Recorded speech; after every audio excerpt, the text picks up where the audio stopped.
you see Marcuya?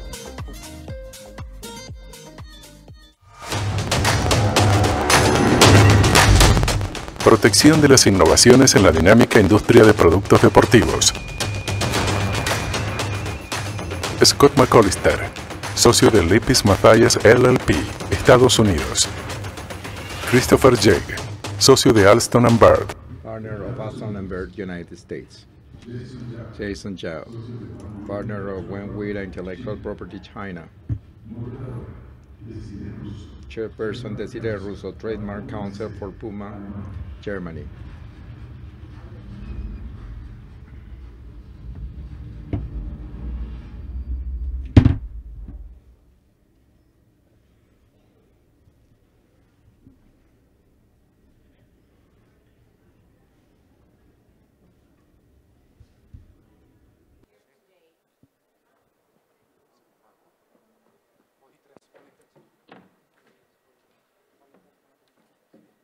Again, good morning, everybody. Buenos días a todos. It's a true pleasure to... Good morning. Not only because this is our first ASIPI, but also because we will discover together the latest developments in the sports industry. As you know, the sports industry is constantly evolving, with new technologies and innovations shaping the way athletes train, fans engage, and businesses operate. Let's imagine the impact of virtual and augmented reality. They're really transforming the way fans participate to events. We also have sustainability as a great topic. Organizations and venues are taking important steps to reduce their environmental impact. Social media platforms started transforming the way they approach on the market with fans. And esports became really popular, a billion-dollar industry. As some of you might know, because I saw some familiar faces in the audience, at Puma we have a motto, forever faster. Forever faster means learning quickly and responding. Being the first ones in the sports industry has always been motivating for us. We always want to be the first ones. In 1968, the same year we filed as a trademark our #1 logo, we were the first ones to introduce on the market a laceless shoe with Velcro straps. In 1986, thanks to Professor Kavanagh's contribution, we even put a computer inside a shoe when no one else was doing so. We, in particular, put a chip into a running shoe, and the goal was to track athletes' distance, calories, speed. And this method was so revolutionary that Professor Kavanagh used it also to track astronauts in space.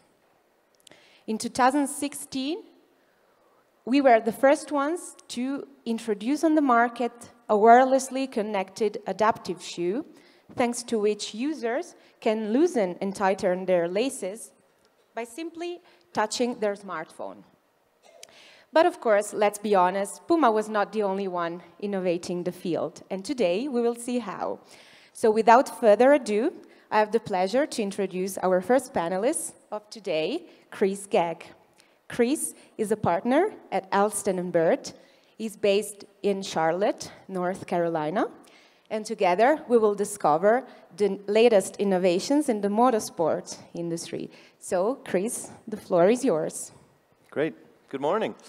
Well, when she says faster, I immediately think of motorsports, but my background is in physics, so I actually represent several different types of sporting companies, whether they be manufacturing or production, but I thought they're going to be talking more on that side, so I wanted to choose a different topic. So one of the clients that we represent, so we represent teams in motorsports and drivers in motorsports, but we also represent one of the premier motorsports service providers, if we call them that, and NASCAR. So you'll see the focus of my presentation will be NASCAR, but maybe think more generally about motorsports being the service of sports different than the products of sports.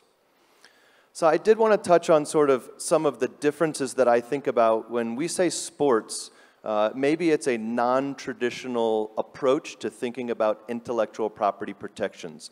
Because the reason that you develop for sports may not be the traditional model. So again, if it's the product of sports, it may be more traditional to the type of client and the type of protection you have. But the development of technology in some sports, and I'm going to use motorsports as my example, may be a secondary reason for why the sport exists. They might just be trying to solve a problem for the sport, or at least in motorsports, very often it's about safety. Safety for the drivers, safeties for the fans. And so when we talk to our clients about sports, often we're thinking about the competitive advantage. And with products, Puma, Nike, it sounds traditional to think about the competitive advantage there. Today in motorsports, most of you probably think about F1, NASCAR, IndyCar maybe, rally sports, and the definitions are pretty well defined. But 20 years ago, that's not what the world of motorsports always looked like. So there was much more of a focus of creating a competitive advantage for yourself. And sometimes in sports, like Desiree mentioned, using the technologies in space. It's interesting how technologies in sports are advancing on the forefront that can be used outside of the sport that they're using. So how else can you use it? How else might your sport make money? Can you monetize some of these technologies beyond the sport? So I'm going to focus on a few examples to show us. Just to get us started, give a little energy, I want to show you a short video. While you're watching, I would like for you to focus on the walls and the track and the fences. And if you don't like the video because of the perspective, just look away. It's a short video. Here we go.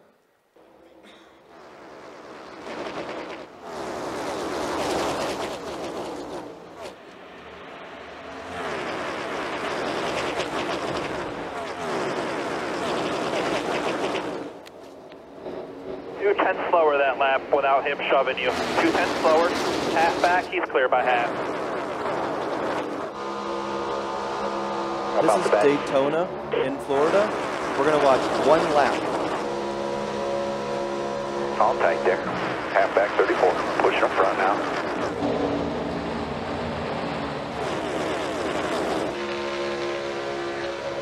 We're going to be the second group.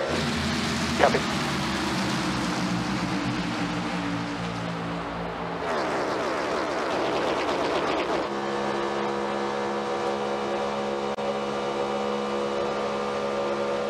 By half today.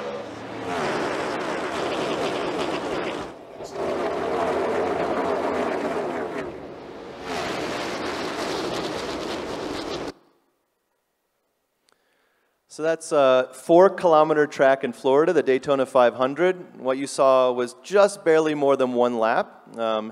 And when you watched in the video, it was a nice sunny day. The cars were racing, but something different from F1 in NASCAR is if it rains, we don't race. So a very big problem that NASCAR had to solve was how do we keep our tracks dry or remove as much water as we can. You might remember they used to use very large jet engines that would just blow the water everywhere. It wasn't very efficient, it was very loud, very expensive. So they had to develop a better solution. They had to develop a way to get water off the tracks, and they came up with Air Titan. So the Air Titan is, in a sense, pressurized air across what we call an air knife. They can direct the water exactly where they want it to be directed. I'll put up the next slide so you can sort of see on the right how they work in teams. They move the water from the top of the track down onto the curtain, down into the grass. Get it away. It's quiet, it's efficient, affordable. They can use it anywhere they want, on the track or on the pit road. It's very easy for them to move these trucks around. They fold up and carry away, and they have a lot of them because they're affordable. But what's interesting also about the Air Titan was when they developed it for NASCAR, they also thought about who else might want these. I'm going to be careful in my examples to not tell you the details of who licenses these, but I'll give you some examples. For example, on an aircraft carrier, on a flight deck, maybe where they store aircraft, they want to have those areas dry. And also, not only does it dry, but it cleans the area. So for special purpose landings, like a space shuttle or a drone, they might want to have the landing strips be dry or clean. So there's a lot of different applications of the same kind of technology. tennis courts. In competitions, the same reason. They might want to have dry, clean surfaces to use. So it was interesting that NASCAR came up for this for their purpose, but they can use it outside the sport. One of the other examples I wanted to show you when you watched the video was if you looked at the track around the outside and you spotted it, they don't look exactly the same color, but I chose these images so you could see this. But there was a development in safety for drivers, but it wasn't about motorsports when it first came up. It was all about the highways, safe drivers on highways. And the University of Nebraska came up with the idea of being able to have a safer wall for crashes, but it's expensive. It's very hard to install. It's not something you can put for thousands of miles along highways. But IndyCar and NASCAR, back when this was originally developed, wanted to have better control of their tracks and the use of these kind of technologies, and they took a license to this technology so that they could put it wherever they wanted on their tracks, and at that time, keep the competition that existed in those days from not having this. Not to make it so that the drivers in the competition would not be as safe, but to make it more difficult for the competition. But it's become the standard in terms of safety for the walls in motorsports. And if I show you the next slide, NASCAR won't give me this image, but I found one to show you anyway. This is how the wall works. Where the truck is coming into the wall, that actually are steel, metal tubes that are connected together that can flex and bend, but also are strong enough so if cars brush up against them in normal racing, they won't damage the wall. But for a big impact, they will.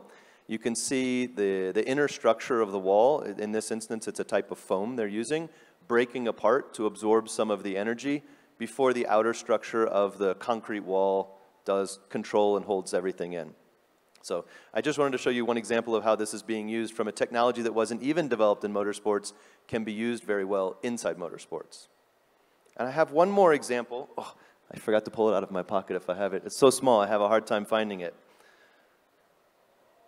So maybe you won't know what this is, but if you look in my graphics on the seat belts, you can see these are pieces of the restraining harness that the drivers all wear. Driver and fan safety is by far the most important thing that in motorsports most of the industry thinks about. Yes, they want excitement, they want to make money by television and the fans, but they also want to make sure that everyone is safe. In NASCAR, they're pretty crazy. You know they're going 200 miles an hour around in circles, just inches away from each other, as you can see in those photos, and they're going to crash. They know it, that's part of the fun. I'll call it fun, maybe the drivers don't call it fun, but they like the racing, they live for the energy. When a driver has a crash, the first thing that happens is the doctors ask them, what was the crash? What kind of forces were exerted on them? And NASCAR didn't have a way to answer this. They could show them video, because they have in-car video, but they didn't have a way to tell the driver that the hip is broken because of 17 Gs that were applied on the force. And the forces that are applied on these drivers at these speeds are absolutely incredible. And everyone who's in the medical industry doesn't have a way to understand some of these crashes because of the speeds and the forces that are exerted on them. And so one of the technologies they came up with was, I'm not allowed to bring a real one, but I can tell you what it is. So it's one of these pieces of metal, and attached to these metal are sensors, and the sensors can relay exactly the kind of forces that are applied at each of the points on the harness that the drivers are wearing. So it allows them to get data to know what kind of crash is applying the kind of forces on the drivers, what kind of injuries occur, and they can communicate that to the doctors to help the drivers if they are injured. But what's very interesting about this very simple little piece of metal with a couple of sensors attached to it, it creates a lot of data. And anyone might be able to use this if it's affordable, and it actually is quite affordable. So car manufacturers could put it in every single car. Aftermarket car manufacturers have been interested in this. Militaries really like this, because when militaries have crashes, they often are at very high speeds and very high forces in the same way. But maybe what's the most interesting about this the entire technology is the data that it creates. While they want to be safe, no one else puts their drivers every Sunday out on a racetrack and says, go run in circles and crash yourself every single day. And there's going to be multiple crashes. So the amount of data that's created is very interesting to other industries that want to learn about the type of crashes that could occur, but they can't choose every Sunday to put someone in a fighter jet and crash it, or put them in space and crash them into the ocean when they land. So the information that comes from these kind of technologies is very interesting. So these are just a couple of examples that I wanted to pick out and choose and talk about in terms of motorsports. There's a lot more examples that I just didn't choose, but I thought maybe aerodynamics are things that people might be familiar with. There are a lot of safety latches and safety catches that are used in normal automotives that you don't even notice. The way that your trunk in your car may attach is similar to what happens in NASCAR as well. The catch fencing that helps the fans not have tires and cars come into the stands is very important to them. So there are a lot of things in motorsports that are developed and are used outside of motorsports. So I just wanted to give you some of these kind of examples so that when you talk to your clients that may not be in a traditional sports industry, as they will talk about next, think about how the technologies that are developing can be used outside of their industry, and at the same time focusing on why your client is trying to create these technologies. And, you know, in motorsports, like I've mentioned several times, it's a lot of times about safety, or I said fixing a problem that we see in our sport that isn't traditional for other sports. Okay. Okay, thank you very much. That was really interesting, not only to see Muchas gracias. Eso the fundamental relation between innovation and safety, but also the versatility of these new technologies. I have some questions, but I will leave them at the end. Let's continue our journey. I am pleased to introduce our second panelist of today, Scott McCollister. Scott is a partner at Lippes and Mathias and is based in Cleveland, Ohio. We will see why licensing is so important today. So, Scott, the floor is yours. Good morning, everybody. Desiree, thank you very much for organizing this and keeping us on our task. I've worked in golf equipment, golf clubs, golf course design, clothing, but my favorite story of all is going to be my What a Ride story. I worked with a gentleman by the name of Frank Rudy. I'm assuming that most of you have worn a Nike Air shoe at some point in your life. Most of you probably don't know that it was invented by an outside inventor, Frank Rudy, and licensed to Nike. So I'm going to try and take you through a bit of that history to give you a sense of how that whole 40 years together evolved. Now, I apologize, I'm going to read this. I'm going to read it because this was written by Nike. It was put into a bunch of limited edition type of shoes that came out just after Frank's death, which was in 2009. Frank was an aerospace engineer, with an aerospace engineering background at NASA that taught him all about the importance of air. Frank Rudy brought his knowledge back down to earth to change the footwear world forever. With support from Nike, Frank began his research in a secret location, Building 108 in Exeter, New Hampshire. Nike debuted the results of their research in 1978 with the game-changing Tailwind, followed by the Air Max 1. Both shoes were enhanced by the presence of air, while the Air Max 1 put the revolutionary Air Max unit on full display. The technology took off, inspiring decades of fearless progress and innovation. 35 years later, air continues to evolve, a constant reminder of Nike's commitment to the future of sport. We honor Frank with this drop, fit for the father of air. So I met Frank in 1992. His prior counsel was getting older and was working on retiring. I met with Frank a few times. We hit it off. We had common contacts at NASA in Cleveland, Ohio, where I was located. The only interesting part here is Frank then had me go up to Nike. They had to meet me a couple times before they would do anything. I thought I was going to be too young. Amazingly, the average age at Nike in 1992 was 31. I was like almost old at Nike.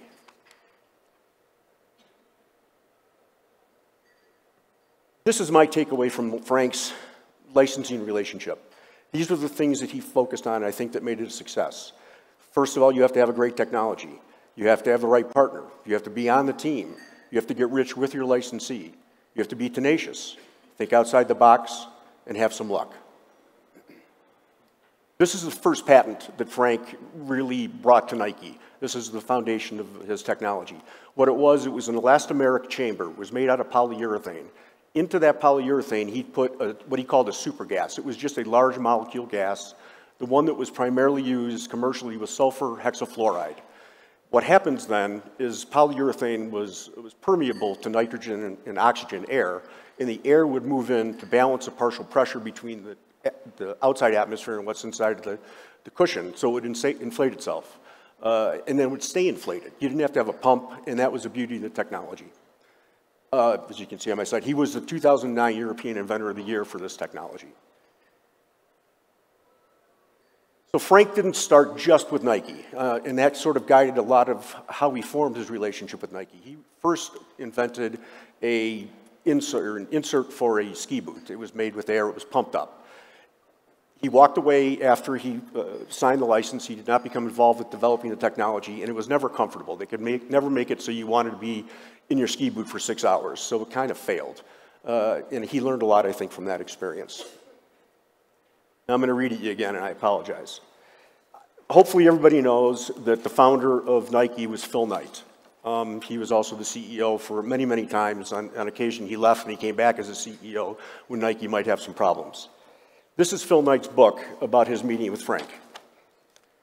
The business was constantly surprising. In the spring of 1977, I got a call from a man claiming to be a former Rockwell aerospace engineer. He had a shoe design he wanted to show me.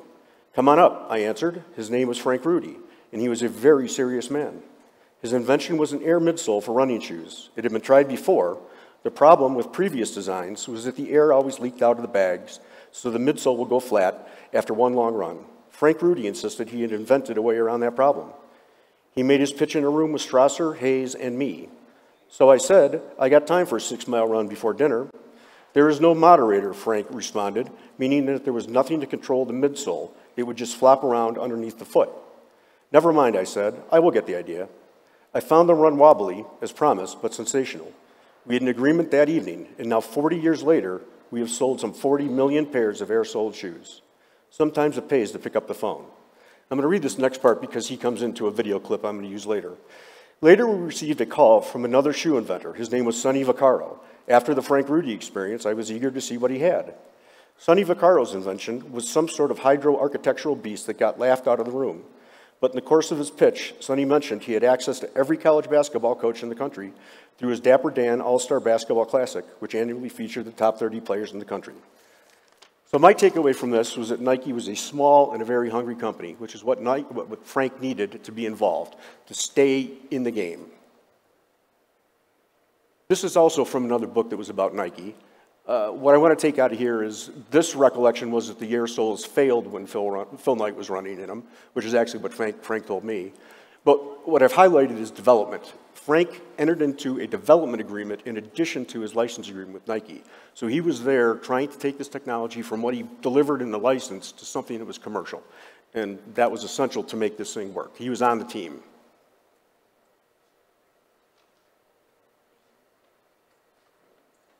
I put this up because another aspect of Frank's licenses was that he did not have much as far as an upfront license fee. He didn't have much as minimums. Quite frankly, by the time that Nike and Air Nike made it big, the minimums were rounding errors at the end of the year. It was crazy. But what he also did negotiate into his license is that he wanted 50 free pairs of Nikes every year that he could go to the store and buy and give to people. They loved it. He loved it. Again, he was on the team. He was part of this whole new endeavor at Nike to make air a thing.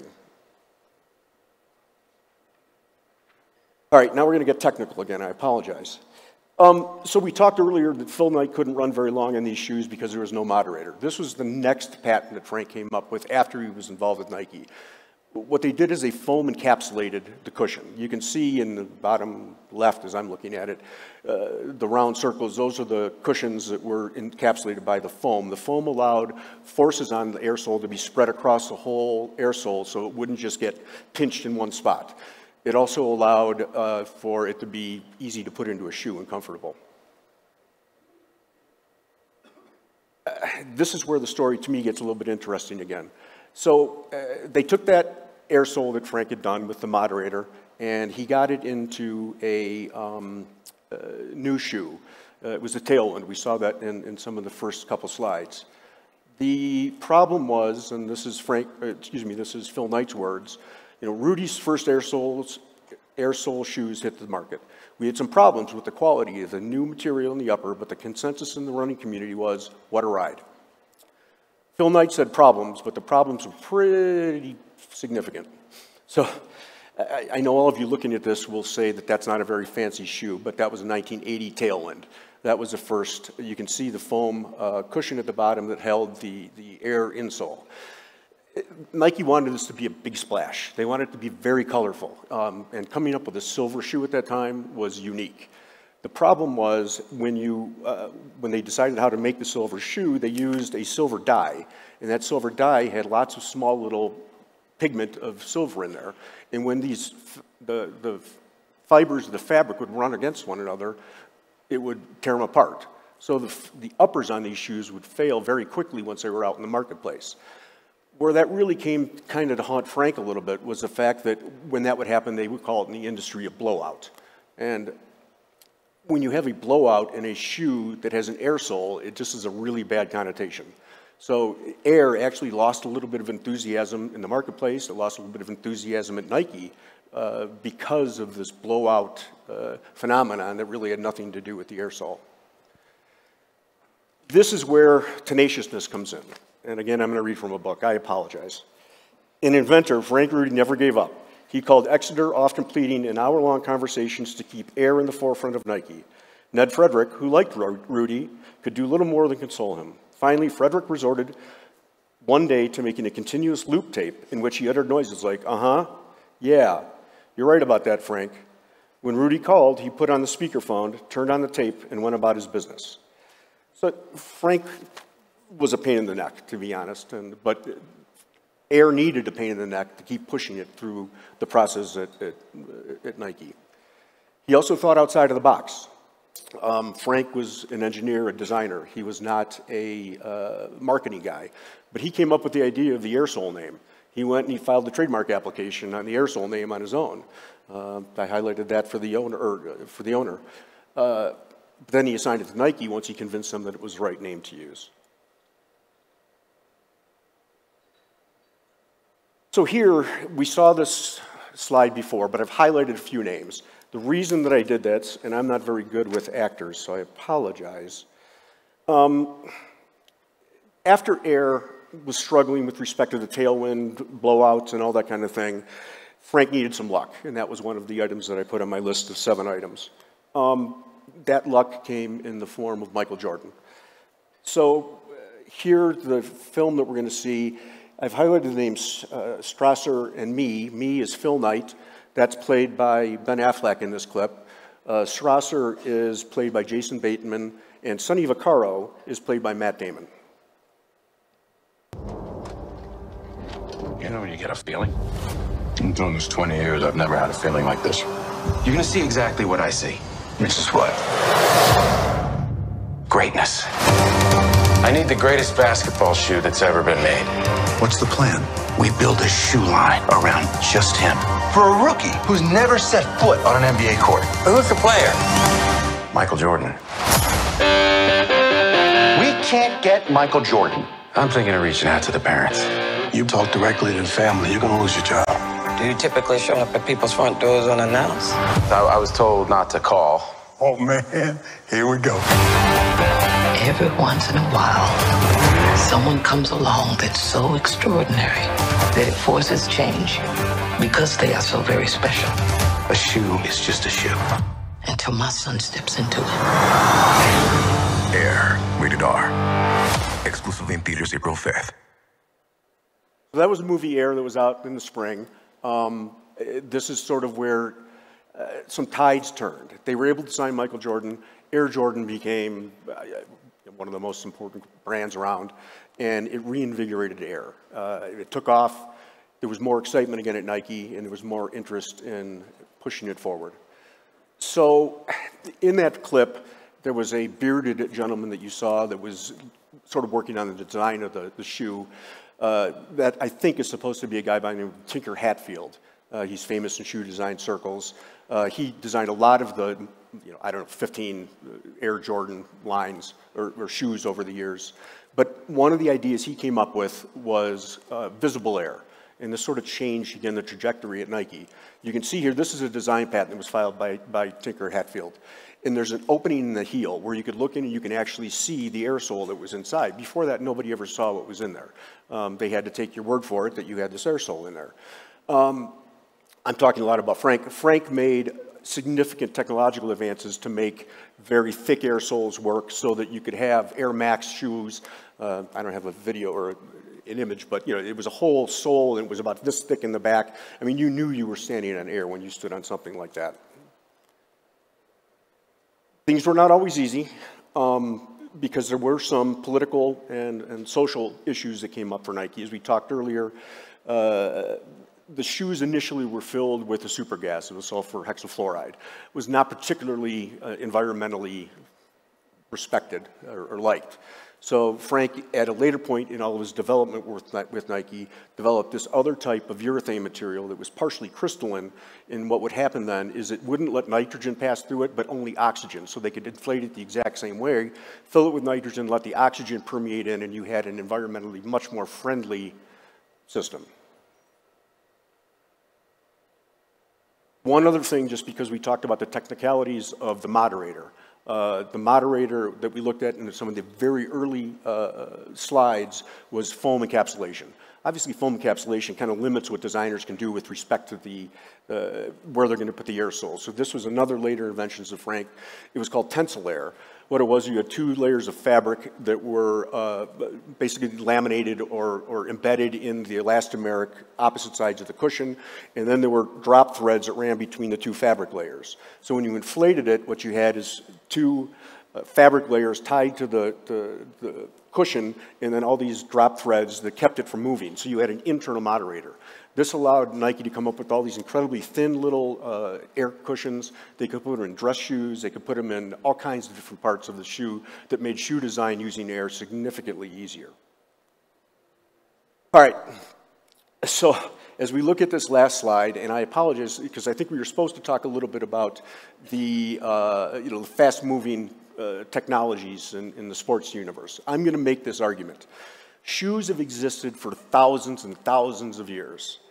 Only until Frank went to Nike with the air sole, and they started on that, Frank got 22 patents over the course of about 25 years. Nike has dozens and dozens of more patents, all on shoes and all putting air in there.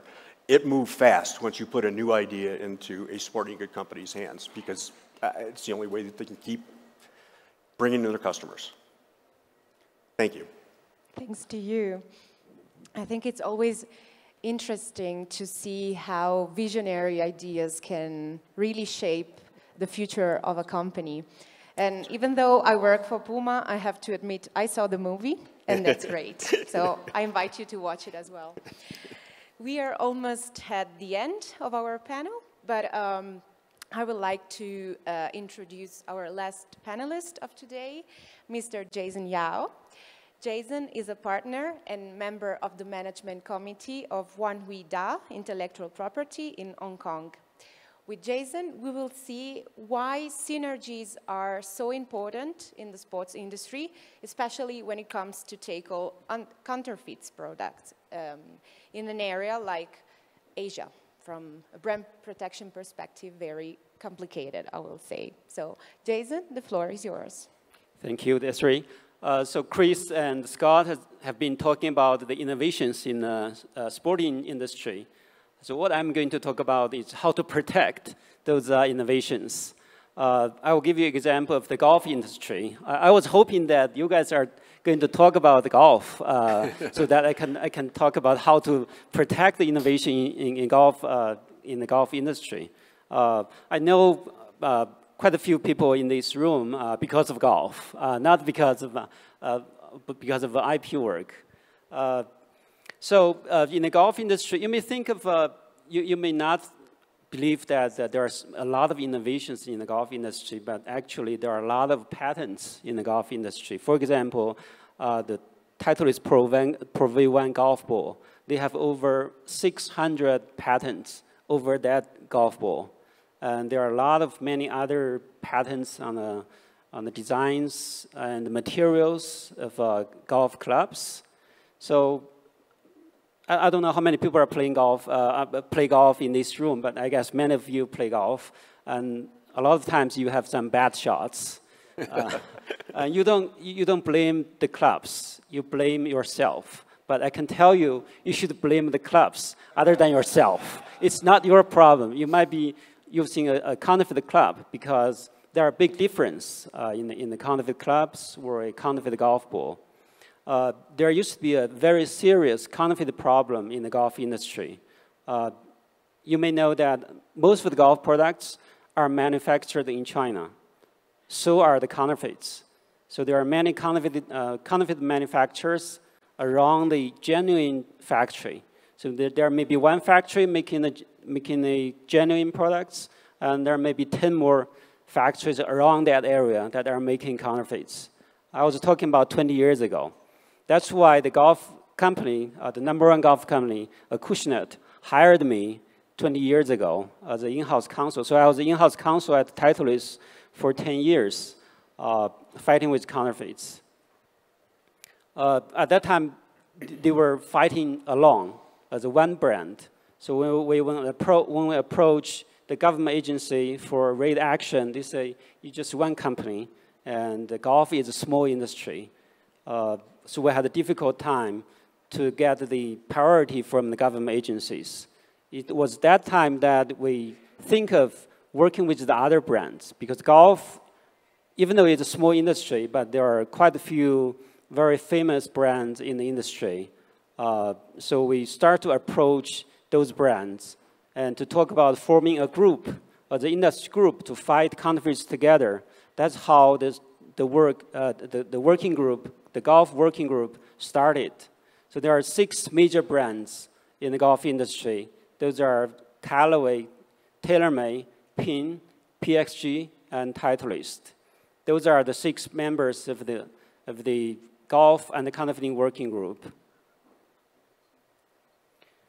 So since then, they have been working together, jointly approaching government agencies, not only in China, but in the US. I was talking to Danny Marti.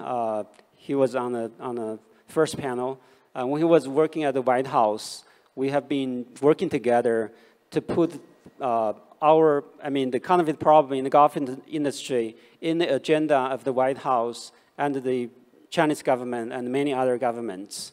So we get their attention on the counterfeit problem, and they launch raid actions to seize counterfeits. Every year, we seize over 1 million pieces of counterfeit golf clubs, bags, and balls all around the world. And why it's so successful?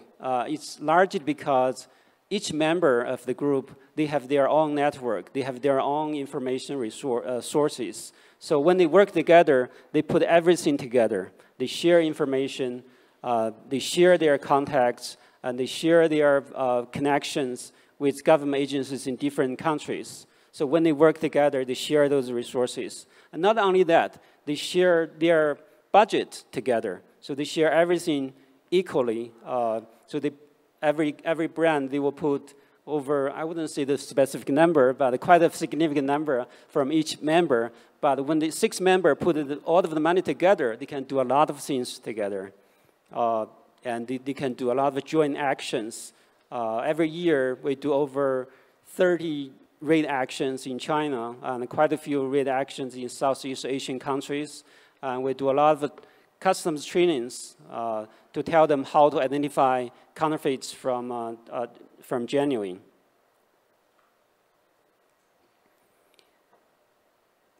So how they work together? Many people was asking, how can the competitors in the sim industry be working together? Because they're competitors. There's an antitrust issue there. So the group hired an antitrust lawyer who is based in the US and as an antitrust counsel. And he's copied on every of our emails. And he's sitting in every conference call or in-person meetings whenever we meet, whenever we communicate, just to make sure that we are in line with the guidelines of the antitrust. So together, we have been approaching, as I said, US government, including the Department of Commerce, the Department of State, and the Homeland Security, and the Customs in the US. In China, we work with the Ministry of Public Security, which is the police, and we work with the General Office of the Customs. And in Thailand, we also work with the Customs and Police Department. As a group, you actually get much higher attention from those government agencies. If you approach them as one brand, as one company, they may just ignore you. But if you show up as an industry group, they will give you much higher attention. You get much higher priority when you work together. And we also have a public relation program. We have our own website we call Keep Golf Real. For people who play golf here, please check the website, keepgolfreal.com. There are a lot of very interesting contents on the website. We will tell consumers how to identify counterfeits from genuine so that you can avoid of being cheated by those counterfeit sellers. And we also publicize every rate action on the website, so we share those information with the general public on what we have been doing to protect the game, to protect their interest, so people can enjoy more when they play golf. So those are the, I have been talking about the benefits of working together. Those are really the highlights of the benefits of working together. You get higher attention from government authorities, and you have more resources in terms of manpower and budget. If every member has $1 million, and 6 members would be $6 million. And with $6 million, you can do a lot of rate actions. You can do a lot of litigations all around the world. And you have more resources of information concerning counterfeit activities, because every member has their own network of sales. They have their own local distributors. So whenever they find any suspicious activities going on, they will share the information, and the investigators will go after those information and find out the counterfeiter sellers or manufacturers. And when we do a raid, as I said, if you do raid a retail shop, if you go there alone, you can only take your own brands. But if you work together, especially when the major players are working together as a group, you go into a shop, you can basically take everything out from the shop. And if you go after them criminally, and it's so much easier to impose a higher or more severe penalty over the counterfeiters, because you would add up everything together, and most of the time, the penalties will be based on the quantities of the counterfeit products you seized or the products that they have already sold. So if you work together, you will get much higher penalty on those counterfeiters. And of course, it's much more cost-effective. For example, if you do the raid in China, it may cost you like $20,000 US, and you would pay it alone if you work alone. But if you share the costs with 6 other members, so each member will pay just $3,000 for that raid. And not only talk about mentioning the other activity. For example, customs training is a very effective activity for the group, because customs, they have to deal with thousands of brands each day, and they may not remember your brand at all. But if you show up as a group and you tell them, for example, here in Mexico, in Cancun, you talk to the customs that whenever you see golf clubs coming from the States or Canada, that's usually the case, the products will go to Canada or go to the US first, and then transship over to Cancun, and you can seize them, because very likely the products would be counterfeit, because genuine product would not come from the US or Canada, because most of the golf products are manufactured either in China or Thailand or Vietnam, and they would never come from the US because they are not made in the US. Things like that, so to make it much more effective. Just want to show you some pictures of the raid actions in China. You can see there are a lot of products in those factories. And some of them are semi-finished, some are already assembled. And you can see those pictures that the policemen are arresting those counterfeiters. So when you put those pictures on your website, and this is a very powerful information, especially with the social media. Each of the members, they will post those pictures on their own website, as well as on the Keep Golf Real website. This will send a very strong message to not only golfers, telling them that the brands are doing everything they can to protect the game, but also to the counterfeiters, to tell them that if you do it again, there will be serious consequences. Here are more pictures. This is actually the raid action we did earlier this year in April. We seized over 120,000 items from the raid action. There are over 10 individuals who were arrested. We're actually going after them. They were already put in jail. Now we are going after them financially. We filed civil litigations against them so that we can get a permanent injunction order and we can get monetary damages from those counterfeiters. Last year we had a very successful case in China. The counterfeiter was put in jail, and then we go after them financially. Of course, they don't have money in their bank accounts, but we find out he actually owns 2 apartments. You know, real property in China is very expensive, so we actually have the court auction the apartments, and then we get the money from the auction. We got over 2 million RMB, so that's 300,000 US dollars from that case. So we not only go after them criminally, but also financially, so that we can get them punished by financially. And this is show you some pictures of meetings we have with different government agencies. You can tell that how much attention we get. In most of the meetings, the highest ranking officials will be there. For example, the director of the police or the director general of the customs. They will show up in the meetings and we will tell them what's our problem, what we need from those government agencies. And we also send them thank you plaque or thank you letters just to show them our appreciation for what they have done for the golf group. So yeah, here's the message I want to share with you. Work together, you will win bigger.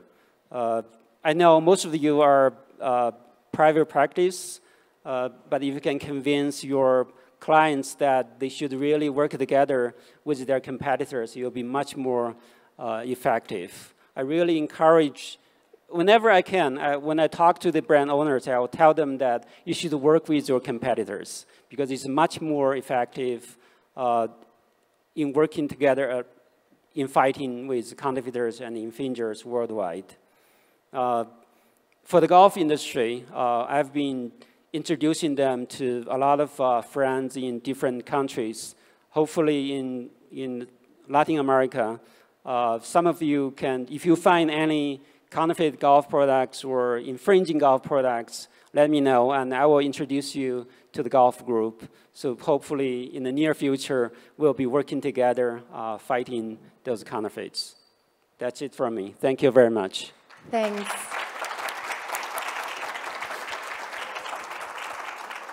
Thank you very much for the positive message.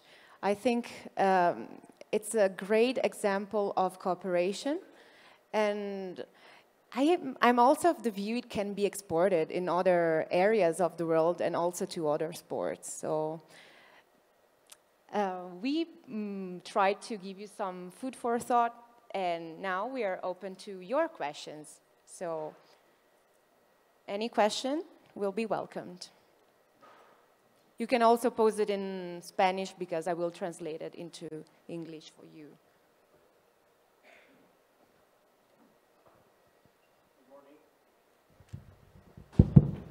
Good morning. First of all, Scott, Desirée, thank you very much. I'm one of the golf buddies of Jason, so thank you very much for being here. First question for Scott. Are you rich? No. Okay. I am rich in my soul because of having to hang out with Frank. So. Second question, it's also for you, Scott. Licensing is one of my passions. And I always have one question. You know, you talk about successful product. You know, you need a successful technology. How correct or incorrect for the lawyer is to play with the client in the possible royalties of the license. You know, how can you get involved if you propose different alternatives? Also, can the lawyer be part of that successful business? At least from my experience, most of the, when I'm working with a large corporate client that is licensing something, they usually have their own expectations of how things are supposed to work out, or their own standards of how they want to do things. But when you're working with a smaller inventor, when you're working with somebody that probably doesn't have that amount of experience, I think we have to bring our knowledge to bear and explain to them sometimes that you're not going to get a lot of money up front for this. Why don't we, you know, let's focus on the royalty rate. Let's focus on, again, I had it in the presentation, getting rich with your licensee. I think there's a lot of unreasonable expectations you get from clients as to what their invention is worth, and I think that our job is sometimes to get them a deal that works rather than no deal at all. Thank you. Chris, one question for NASCAR. You're talking about the inventions that you have, which I'm a witness that you have many inventions for NASCAR. NASCAR has a marketing department so they can promote those inventions outside the automotive industry? A lot of the invention, actually, they don't want anyone to know really exists. They do it from I'll call it a defensive purposes, that they want their sport to succeed without anyone worrying about the inventions. A lot of the questions we often get is, why do you even get the patents? Because you let the teams use them, you let the manufacturers develop the product, you let third parties make the parts that are, you know, covered by these patents. So a lot of the times there is nothing involved. When they identify that there is a specific potential outside of their industry, the good news for NASCAR is they often don't work through, like you say, a marketing department. It's almost always back channel. You know, they're fortunate because NASCAR is very big and a lot of people know them. They have connections through all of the major broadcasting, and they use that as their opportunity for creating the connections to the sources of where the monetization for the use of the technologies might come from. So it's not a traditional marketing, which I think also corresponds to the type of technologies that are being used outside is not the normal approach to how you would find these third parties. It's going to come in almost always they've come successfully through unusual, non-traditional marketing opportunities. Word of mouth, friends, relationships. Chris, question for you. By the way, thank you, great panel, brilliant. How do you see the globalization of NASCAR? You know, I always been surprised as, you know, NASCAR is very American. You know, all the races are in America, and it's kind of like, you know, this is stock car racing, this is America. Is there a plan, you know, for NASCAR eventually to become, you know, global, or? NASCAR would love to create an attraction to fans that are outside of the United States. If anyone knows the story of NASCAR, it's all about running alcohol from Virginia down to Florida. So the story is very American, very specific to the location of their tracks. If you go back historically, all of their tracks followed the path of where those guys were running the alcohol. So when they first expanded, the natural expansion was within the United States. It was easy, but you'll notice NASCAR has tried to run races in Canada and in Mexico, easy expansions. They also have collaborations with other racing series that are outside of NASCAR because they do appreciate that their brand focuses to a particular kind of, I'll say, a blue-collar American spirit. So trying to take NASCAR and make it something bigger than really what that brand deserves isn't necessarily their primary focus because they have a lot of experience running in motorcycles and rally car races and other types of racing series where they take everything they can control because of being NASCAR and use it somewhere else. It's much more not overextending NASCAR. They do try, and they have, but they've realized that that's not really their place. And as I mentioned before, the motorsports industry is fairly well defined. Outside the United States, F1 is king. And I don't think NASCAR ever thinks they're going to displace F1 from being the international motorsports circuit. Yeah, but I guess my question went because I see that, you know, in baseball. Baseball is also something, you know, it's more global, but, you know, when you play baseball and they do games in, you know, in the UK, in London, I was surprised by that. So that's why I was wondering with NASCAR. Yeah, NASCAR's difficulty there typically is infrastructure. If you think about the tracks that they build, if they were going to go run in England, for say, so they look at those tracks, if those tracks aren't designed to be able to run 200 miles an hour with cars crashing into the walls, it ends up not being as possible. So like football and baseball going into stadiums internationally, it works a little bit easier. NASCAR has tried to focus on some tracks where they would like to invest some, Australia is a nice example, where they'd like to put some money into some tracks and try to run, and it may not even be a NASCAR event, but it may be an event that's local to that industry that mimics NASCAR. Because they can say, what worked well for us in the United States, let's create a brand for a racing series in Australia, but let's use the same kind of protections and model that we use. But the infrastructure is a big hurdle for something like NASCAR. We still have time for some minutes, right? For some more questions. Scott? I'm not rich. At some point, did Frank had the opportunity to sell his invention, his patents, or how does that compare to the license agreement he got and his involvement in the development of the technology? I missed the second part there, Mathias. I'm sorry. I mean, did he have the chance to sell at some point, and how does that compare with his personal success with the license agreement? No, I mean, I'm assuming some private equity group could have bought it or something along the lines. Frank was rich. I will also say that he was so ingrained. I mean, my very first reading to you, and again, I apologize for all the readings, was Father of Air. He loved being called the Father of Air. He had no interest of ever leaving the family. In fact, most of the disputes that we had, and I cut off some of the slides, there was a lawsuit filed against Frank by Nike in about 2004, I think, because they stopped his development agreement and kind of said, hey, you know, we've got our own team now, we don't need you anymore, we're going to stop this. And he just sort of was very unhappy. I think we had a patent application that was just about ready to be filed, and he made some threats about, you know, I'm not going to give it to you if you're canceling my development agreement, and they sued him, and eventually, you know, they all shook and made up like a family, but he was never leaving. I also have a question for you, Scott. Oh, no. Because we saw before the relationship between Professor Kavanaugh and Puma, now Frankie and Nike.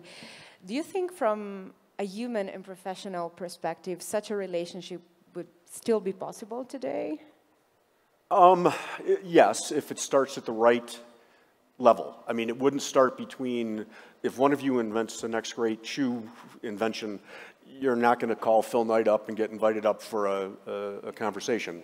I mean, I recently had a negotiation with Nike for a different client, and there were 9 lawyers on most of the calls on the Nike side. So, you know, it's a whole different organization. If I was encouraging somebody with an invention, I would say go find, you know, there's lots of little startup shoe companies out there. Go find somebody that's hungry like you are. Go find somebody that, you know, get rich with them. They won't have the big payout. They're not going to write you a check on day one, but you can be part of their team. I think you could make the same thing happen again now. Thank you. Are there other questions from the audience? Don't be shy. No sean tímidos. Don't be shy. Oh. Puma has been very involved with F1 racing, right? So, so Puma has historically been very involved with F1.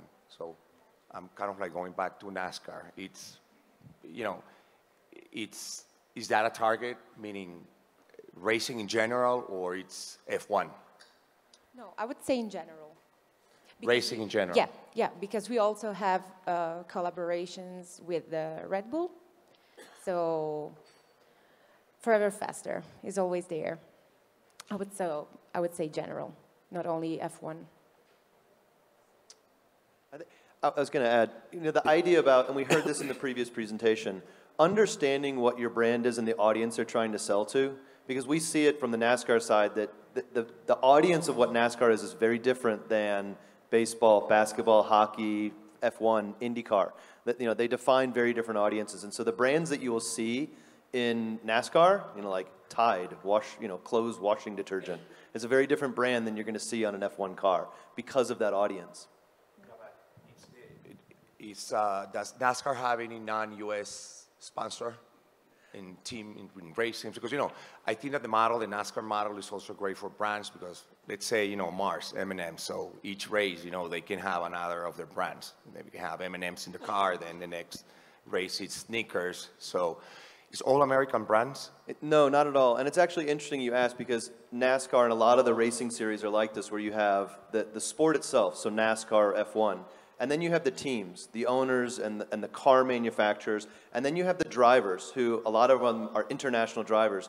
So at least as it works in NASCAR, as you can expect, there's all of those different platforms that you can sponsor, and the marketing and advertising of those different levels, or who they are, is very different. So the driver level is where we see the majority of the international brands coming across for NASCAR. The NASCAR tracks and the NASCAR sport doesn't see it as much, and same on the owners, unfortunately. The owners of NASCAR predominantly are American owners of corporate businesses, but the brands are not as much. Toyota does see itself, obviously, as a worldwide brand. In NASCAR, it wants to be an American car, but it's not an American car manufacturer, and so we do see more international in their portfolio. I will add also something. We also have cooperation with BMW and Mercedes, so there is versatility also in this sense. F1, Ferrari, yeah. Okay, so I think we can come to the conclusion of our panel. I would like to thank all of you for being here, for your great presentations. I hope you will leave this room today with a message we try to convey, that when it comes to sports industry, it's not only about competition, but also cooperation. And I hope you will remember that sports companies innovate not only for athletes, but also for consumers, because it's important to deliver great experiences, that we enjoy every single moment of our way, and that we have all the tools to match the needs to be forever faster. So thank you very much.